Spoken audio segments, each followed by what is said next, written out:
corde à sauter. Je me suis donc replié sur une activité sportive moins risquée, bouffer des apéris frais devant ma téloche. Eva, qu'est-ce qu'on regarde ce soir sur nos multiples écrans? Alors d'abord, je dois vous dire, Mathieu, que j'ai pensé à vous hier soir quand j'ai vu que France 2 rediffusait Papy fait de la résistance. On en parlait tout à l'heure avec Michel Drucker.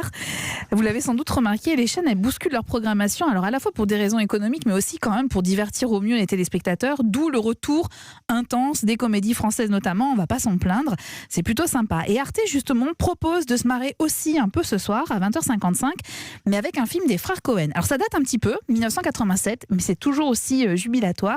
Arizona Junior. Je ne sais pas si vous l'avez vu ce film, Mathieu. Un des films cultes de mon adolescence. Ah, mais j'adore ce film. Alors Haï est un petit malfrat, il n'est pas franchement futé. Lors d'un énième séjour en prison, il va tomber amoureux d'Ed. C'est une policière, coup de foudre réciproque, ils se marient, tout va bien, c'est la belle vie, répète Haï. Et puis Ed, elle a envie de fabriquer un mouflé. C'est elle qui le dit comme ça, sauf qu'elle est stérile, c'est le drame. Quelle solution?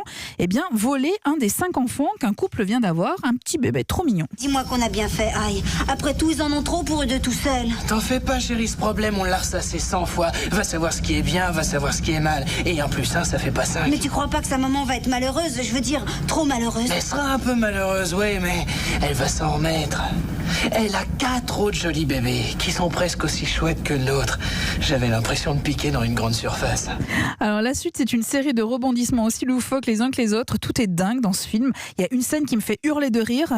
Haï s'arrête dans une station-service pour acheter des couches culottes. Mais ces vieux démons le rattrapent et on le retrouve en train de braquer le commerce. Alors il a un bas sur son visage pour pas qu'on le reconnaisse et son paquet de couches sous les bras.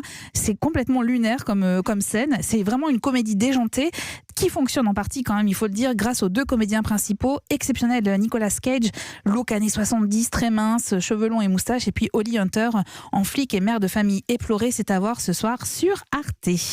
Alors ça c'est très joli, mais est-ce que vous n'auriez pas une petite nouveauté dans votre escarcelle? Mais oui, à votre service, monsieur. Direction Netflix pour découvrir Self-Made.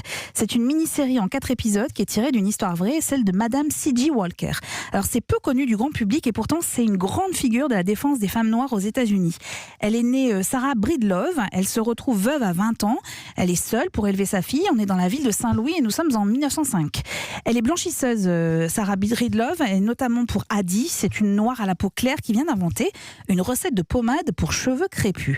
Et Sarah, devenue Madame C.J. Walker, décide de bricoler dans sa cuisine un produit concurrent à celui d'Addie et elle se met à rêver avec son nouveau mari. Mon produit est aussi efficace que celui de Addie. Peut-être même plus.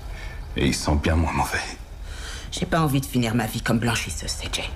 Miss Jessie dit qu'il y a 3 millions de femmes noires en Amérique. Si seulement elles m'achetaient un pot chacune, je serais une femme millionnaire.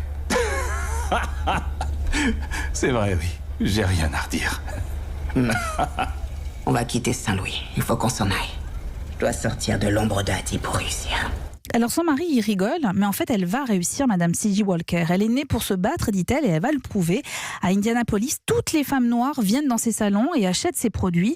Et d'ailleurs, plus que de cosmétiques, il s'agit surtout de redonner confiance à ces femmes, de leur apprendre aussi à s'imposer dans cette société. Sarah, elle va construire un empire avant de décrocher le titre de première femme millionnaire self-made de l'histoire dans le Guinness. C'est vraiment une histoire vraie. Série que je vous recommande chaudement. Histoire forte, reconstitution plutôt très réussie et surtout une formidable Octavia Spencer dans le rôle de Madame C.J. Walker. C'est une actrice oscarisée en 2011 pour sa prestation dans La couleur des sentiments. Et c'est à voir sur Netflix. Ça vous fait 2 soirées de gagner puisque c'est une mini-série en 4 épisodes.